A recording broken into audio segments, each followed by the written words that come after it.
बच्चों, आज हम लोग ऋणायनों का इलेक्ट्रॉनिक विन्यास के बारे में अध्ययन करेंगे। कल हम लोग धनायनों का इलेक्ट्रॉनिक विन्यास पढ़े थे। आज हम लोग ऋणायनों का इलेक्ट्रॉनिक विन्यास के बारे में अध्ययन करेंगे। तो देखिए, कोई भी तत्व या परमाणु ऋणायन कब बनता है? जब उसमें ऋणावेश आ जाता है या निगेटिव आयन आ जाता है। तो निगेटिव आयन कब आता है? जब कोई तत्व या परमाणु इलेक्ट्रॉन को ग्रहण करता है तो उसमें माइनस आवेश होता है या वो उसमें ऋण आवेश आ जाता है, तो उसको हम लोग ऋणायन कहते हैं। तो उसका इलेक्ट्रॉनिक विन्यास कैसे करेंगे, इस चीज़ का अध्ययन हम लोग इसमें करेंगे। तो देखिए, ऋणायनों का इलेक्ट्रॉनिक विन्यास करने के लिए निम्न सूत्र की सहायता से इलेक्ट्रॉनों की संख्या को ज्ञात कर लेते हैं। तो देखिए, ऋणायनों में इलेक्ट्रॉनों की संख्या बराबर परमाणु क्रमांक प्लस ऋण आवेशों की संख्या। कहने का सेंस ये है कि जब इलेक्ट्रॉनों की संख्या को निकालते हैं तो उसके परमाणु क्रमांक जो उसका एटॉमिक नंबर होता है उसमें हम जो चार्ज होते हैं ऋण आवेशों की संख्या को ऐड कर देते हैं। उसके बाद जो प्राप्त होता है वो ऋण आवेश ऋणायनों में इलेक्ट्रॉनों की संख्या फाइंड हो जाती है, पता चल जाता है। फिर देखिए कि इलेक्ट्रॉनों की संख्या ज्ञात होने के बाद उसका इलेक्ट्रॉनिक विन्यास कर देते हैं। जब उसका इलेक्ट्रॉनों की संख्या निकल जाती है उसी के आधार पर उसका इलेक्ट्रॉनिक विन्यास हम करते हैं।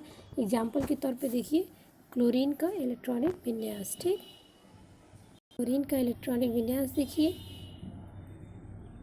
यहाँ पे। पहले देखिए, इलेक्ट्रॉनिक विन्यास करने से पहले हम इनमें इलेक्ट्रॉनों की संख्या पहले देख लें, क्लोरीन में, फिर क्लोरीन आयन में। तो यहाँ देखिए, क्लोरीन का परमाणु क्रमांक 17 होता है, इसलिए क्लोरीन में इलेक्ट्रॉनों की संख्या 17 होगी। फिर इसके बाद इसमें इलेक्ट्रॉनों की संख्या को फाइंड करते हैं। तो देखिए, क्लोराइड आयन में इलेक्ट्रॉनों की संख्या बराबर 17 + 1। इस पर एक आवेश है, इसीलिए इसमें एक ऐड करेंगे और बराबर 18 आ गया।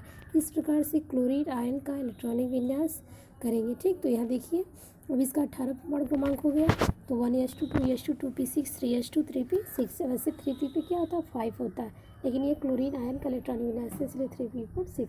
अब देखिए, जो ये ऑर्बिटल में इलेक्ट्रॉन दिखाया गया है ये कक्षक में दिखाया गया है। पी के 3 कक्षक होते हैं और 6 इलेक्ट्रॉन है, तो पी पे 6 इलेक्ट्रॉन।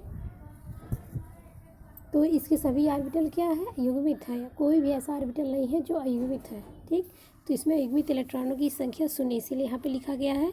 और इस प्रकार से यह प्रतिचुंबकीय गुण को प्रदर्शित करेगा, न कि अनुचुंबकीय गुण को, क्योंकि इसमें युग्मित इलेक्ट्रॉनों की संख्या 0 है।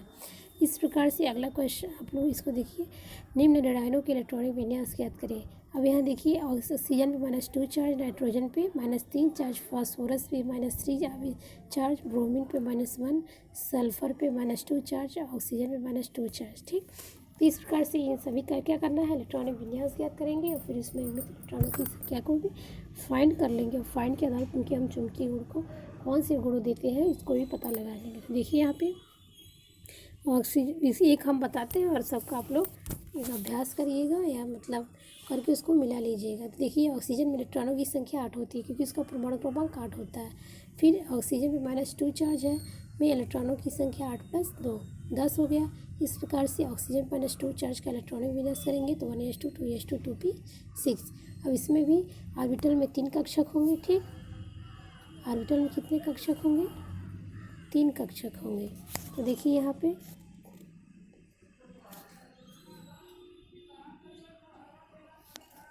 ऑर्बिटल में 3 कक्षक होंगे। तो यहाँ बनाया नहीं गया है, लेकिन अगर आपको समझाया जाए, 3 कक्षक है, तो सब में 2-2 इलेक्ट्रॉन होंगे। क्या होंगे? 2-2 इलेक्ट्रॉन होंगे। अच्छा, तो कोई युग्मित इलेक्ट्रॉन नहीं बच रहा है।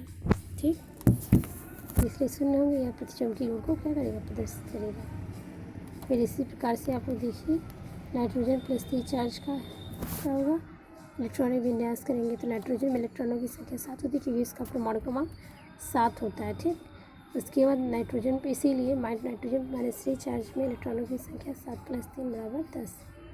फिर देखिए, नाइट्रोजन -3 आवेश 1s2 2s2 2p6। फिर अयुग्मित इलेक्ट्रॉनों की संख्या बराबर 0, अतः यह प्रतिचुंबकीय गुण को प्रदर्शित करेगा। फिर फास्फोरस पे -3 का इलेक्ट्रॉनिक विन्यास।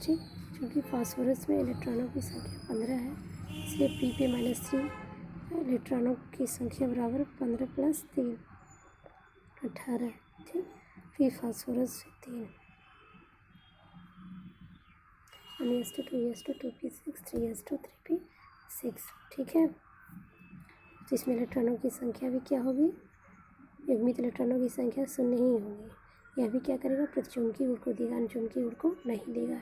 इस प्रकार से आप ब्रोमीन का देखिए इलेक्ट्रॉनिक विन्यास करेंगे, ब्रोमाइड आयन का, तो ब्रोमाइड आयन का करने से पहले हम ब्रोमीन आयन का करेंगे। ठीक, ब्रोमीन इलेक्ट्रॉनों की संख्या 35 होता है, तो इसका परमाणु क्रमांक 35 होता है।